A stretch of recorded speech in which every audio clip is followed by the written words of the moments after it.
નમસ્કાર વિદ્યાર્થી મિત્રો, તમારું ખૂબ ખૂબ સ્વાગત છે મારી આ ચેનલ સ્ટડી વિથ નેન્સીમાં. જો હજી સુધી તમે મારી આ ચેનલને સબસ્ક્રાઈબ ના કરી હોય તો જલ્દીથી સબસ્ક્રાઈબ કરજો. આજે આપણે પ્રકરણ નંબર 1 સંખ્યા પરિચય સ્વાધ્યાય 1.2નો પહેલો, બીજો અને ત્રીજો પ્રશ્ન જોઈશું. તો જુઓ, આમાં પહેલો પ્રશ્ન આપેલો છે, શાળામાં 4 દિવસ માટે એક પુસ્તક પ્રદર્શન યોજવામાં આવ્યું હતું. કાઉન્ટર પર પહેલા, બીજા, ત્રીજા અને અંતિમ દિવસે વેચવામાં આવેલી ટિકિટોની સંખ્યા અનુક્રમે 1094, 1012, 2050 અને 2751 છે. તમામ 4 દિવસમાં વેચવામાં આવેલી ટિકિટોની કુલ સંખ્યા શોધો. તો અહીં જોવો, રકમમાં શું આપેલું છે? શાળામાં પુસ્તક પ્રદર્શન રાખવામાં આવ્યું.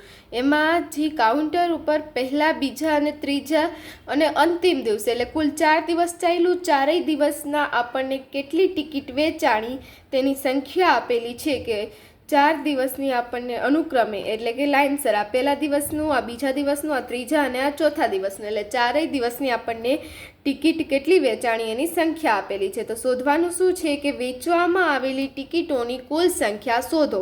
એટલે આપણે કુલ કેટલી ટિકિટ 4 દિવસમાં થઈને આ બધી થઈને કુલ કેટલી ટિકિટ શોધવામાં આવેલી છે. શું છે? કુલ એટલે કુલ પૂછ્યું છે એટલે આપણે શું કરશું? સરવાળો કરશું. જ્યારે પણ કુલ સંખ્યા પૂછી હોય ત્યારે શું કરવાનું? સરવાળો કરવાનો. કેમ કે જોવો, અહીંયા જોવો, 4 દિવસની અલગ અલગ સંખ્યા આપેલી છે. આપણને પૂછ્યું છે કે 4 દિવસે થઈને કુલ કેટલી થશે એટલે આપણે શું કરશું? સરવાળો કરશું. તો અહીંયા જોવો, પ્રથમ દિવસનું શું આપેલું છે? પ્રથમ દિવસ બરાબર પહેલા દિવસે કેટલી ટિકિટ વેચાણી હતી? 1094. એવી જ રીતે બીજા દિવસે, બીજા દિવસે કેટલી ટિકિટ વેચાણી? 1812 અથવા તો 1812. પછી ત્રીજા દિવસે તો અહીંયા કેટલી વેચાણી? 2050. એવી જ રીતે ચોથો દિવસ અથવા તો ચોથા દિવસે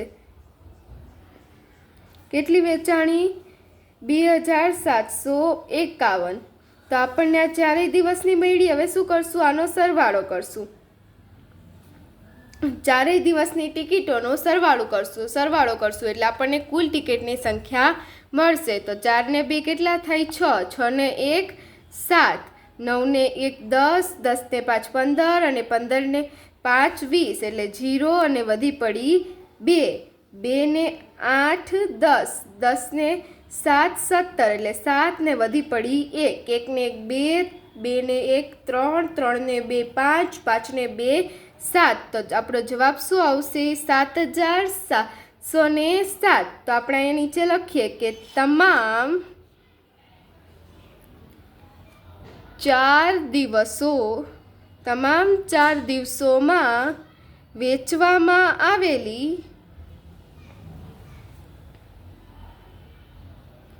ટિકિટોની કુલ સંખ્યા 7707 છે. આપણને શું પૂછ્યું છે? 4 દિવસની ટિકિટોની સંખ્યા શું છે? તો આપણે 4 દિવસની ટિકિટો જેટલી વેચાણી તેનો સરવાળો કરશું. સરવાળો કર્યો, આપણો જવાબ શું આવ્યો? 7707. તો પહેલા દાખલાનો જવાબ શું આવશે? 7707. હવે જોવો, બીજો પ્રશ્ન છે. શેખર એક પ્રખ્યાત ક્રિકેટ ખેલાડી છે. તેણે ટેસ્ટ મેચમાં અત્યાર સુધી 6980 રન બનાવ્યા છે. તે કુલ 10,000 રન પૂર્ણ કરવા ઈચ્છે છે. તેને હજી કુલ કેટલા રનની જરૂર છે? કે શેખર એક શું છે? ક્રિકેટ ખેલાડી છે. તેણે કુલ કેટલા રન બનાવેલા છે? 6980 અને એને હજી 10,000 રન કરવા ઈચ્છે છે. એને 10,000 રન બનાવવા છે, પણ એને હજી કેટલા રન કર્યા છે? 6980. તો હજી એને કેટલા રન કરવા પડશે? તો તેને હજી વધુ કેટલા રન કરવા પડશે?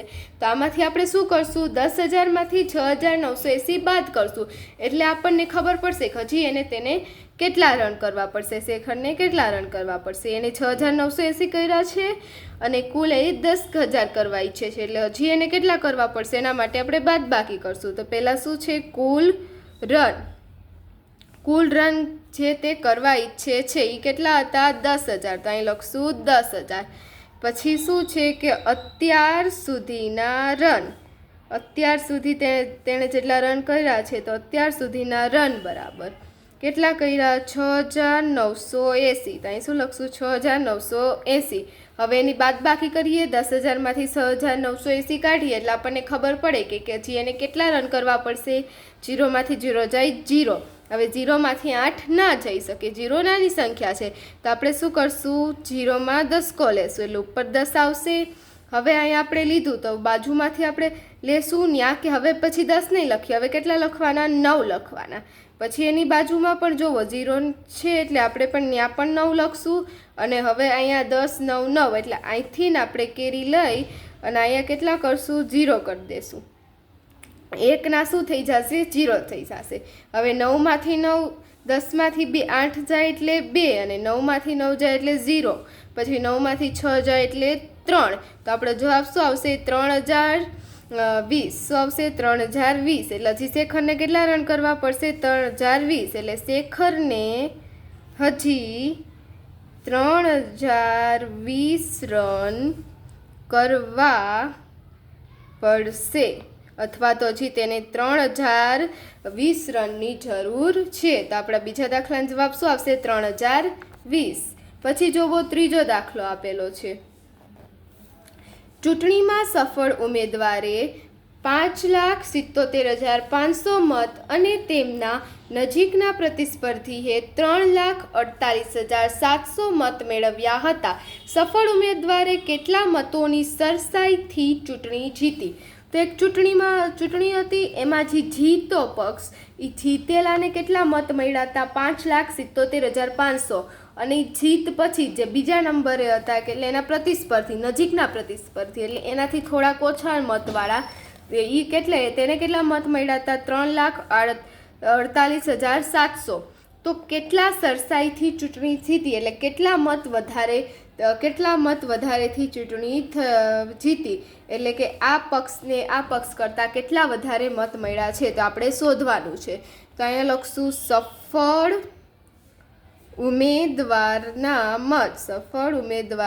મત કેટલા હતા? સફળ ઉમેદવારના મત 5,77,500.